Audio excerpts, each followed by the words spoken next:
हाय, आप देख रहे हैं इंडिया न्यूज़ इन खबर और मैं हूं विष्णु शर्मा। चुनावों के दौरान तमाम लोगों ने, खासतौर पे विपक्षी दलों ने सत्तारूढ़ पार्टी यानी बीजेपी पर और प्रधानमंत्री मोदी पर तमाम सारे आरोप लगाए और ये भी कहा कि अधिकारी और चुनाव आयोग उनके खौफ में काम कर रहे हैं।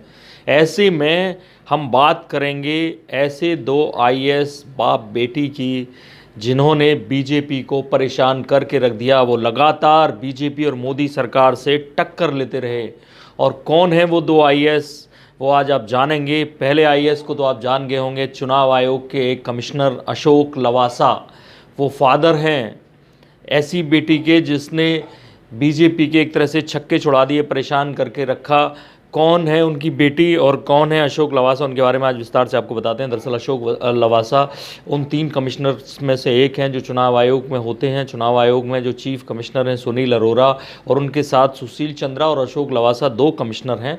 और कैसे उन्होंने वो आरोप जो लगा रही थी विपक्ष की, लगातार पीएम मोदी को क्लीन चिट मिलती जा रही है, अमित शाह को क्लीन चिट मिलती जा रही है, उन आरोपों को एक तरह से बल दे दिया।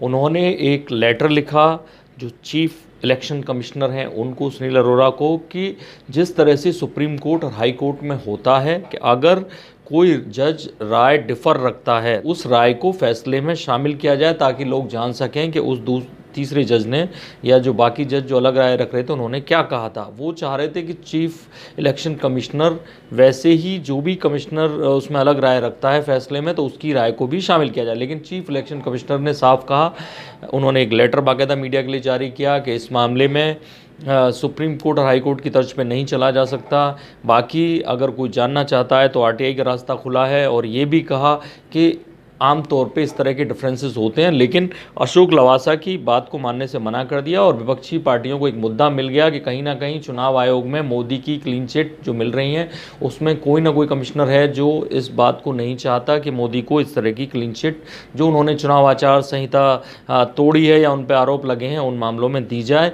और उन्होंने अशोक लवासा को एक मुद्दा बना दिया। ऐसे में बहुत से लोग ये जानना चाहते हैं कि उनकी बेटी कौन है जिसने खुद बीजेपी को परेशान कर रखा है। और ये मामला है लेह का। दरअसल जो उनकी बेटी है अवनी लवासा लेह में डिप्टी कमिश्नर हैं, वहाँ की सीईओ हैं और चुनाव की अधिकारी हैं और इलेक्शन ऑफिसर हैं लेह की। उन्होंने दरअसल 2 बड़े ऐसे फैसले लिए जिनके चलते वहाँ की बीजेपी उनके खिलाफ आ गई। दरअसल लेह में एक प्रेस कॉन्फ्रेंस की थी बीजेपी ने और वहाँ पर प्रदेश के जो प्रेसिडेंट थे रविंदर रैना वो मौजूद थे, एक एमएलसी भी थे रंधावा। और उन दोनों का एक वीडियो सीसीटीवी सामने आया कि कैसे प्रेस कॉन्फ्रेंस के बाद वो कुछ लिफाफे प्रेस वालों को, मीडिया को दे रहे हैं। और ये दावा किया गया कि उनमें पैसे थे, लेकिन रविंदर रैना ने कहा कि उनमें पैसे नहीं थे, कोई इन्विटेशन कार्ड था किसी अगले कार्यक्रम का, उन्होंने कहा। और ऐसे में इलेक्शन की अधिकारी थी अवनी लवासा, अशोक लवासा की बेटी, उन्होंने बीजेपी नेताओं के खिलाफ एफआईआर दर्ज करा दी तमाम विरोध के बावजूद। ऐसे में वो बीजेपी नेताओं के निशाने पर आ गई। अशोक लवासा के बारे में मैं बता दूं कैसे राजस्थान के रहने वाले हैं, हरियाणा कैडर के अधिकारी हैं, गुड़गांव में और कई जिलों में वो डीएम रह चुके हैं, प्रिंसिपल सेक्रेटरी रह चुके हैं। उसके बाद केंद्र में मोदी के दिनों में उन्हें फाइनेंस सेक्रेटरी बनाया गया, 1-2 और डिपार्टमेंट के सेक्रेटरी वो रहे। जीएसटी उनके टाइम पे आया, नोटबंदी उनके समय में हुई जब वो फाइनेंस सेक्रेटरी थे, उन्होंने उसको अच्छे से बेहतरीन तरीके से संभाला। लेकिन जैसे ही ये चुनाव की सरगर्मी शुरू हुई है, ये 2-3 मामले ऐसे बन गए उनकी बेटी के साथ भी और उनके खुद के साथ भी कि उन्होंने आवाज़ उठाई, वो काम किया, सत्तारूढ़ पार्टी के खिलाफ जाके काम किया और इसको लेकर वो विपक्ष के चहेते बन गए। और कहीं ना कहीं ये मैसेज गया कि वो अपनी ईमानदारी बरकरार रखे हुए हैं, सख्त हैं और कहीं ना कहीं सत्तारूढ़ पार्टी के खिलाफ जाकर भी फैसले लेने को तैयार हैं। तो ये थी बाप बेटी की कहानी जिन्होंने बीजेपी को बराबर टक्कर दे रखी है ऐसे माहौल में भी जबकि उनकी सत्ता आना तय मानी जा रही है।